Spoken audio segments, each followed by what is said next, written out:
Pemirsa, penemuan mayat tanpa identitas menggegerkan warga setempat yang mengapung di Sungai Lawi Alas, Desa Pulau Nadap, Kecamatan Lawi Alas. Mayat tersebut berjenis kelamin laki-laki. Penemuan berawal dari salah seorang warga yang hendak ke kebun yang berada di pinggiran sungai, melihat jasad manusia mengapung di tengah sungai. Saat mengetahui mayat tersebut, pemirsa, warga langsung melapor ke Polsek terdekat. Dengan sigap pihak Polsek Lawi Alas bersama tim Inafis langsung menuju TKP guna untuk mengevakuasi mayat yang belum diketahui identitasnya ke Rumah Sakit Umum Haji Sahudin Kutacane. Kasat Reskrim Polres Aceh Tenggara, Ibtu Bagus Pribadi, mengatakan penemuan mayat tanpa identitas tersebut pada pukul 8 pagi oleh salah seorang warga. Pihak kepolisian mengharapkan kepada warga Aceh Tenggara, bagi warga yang merasa kehilangan saudara berjenis kelamin laki-laki, segera melapor ke Polres Aceh Tenggara.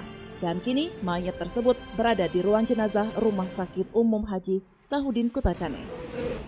Baik rekan-rekan, hari ini sekitar pukul 8 pagi, berdasarkan info dari masyarakat, adanya ditemukan mayat tanpa identitas di Sungai Lawi Alas, tepatnya di Desa Pulau Nadap, Kecamatan Lawi Alas, Kabupaten Aceh Tenggara.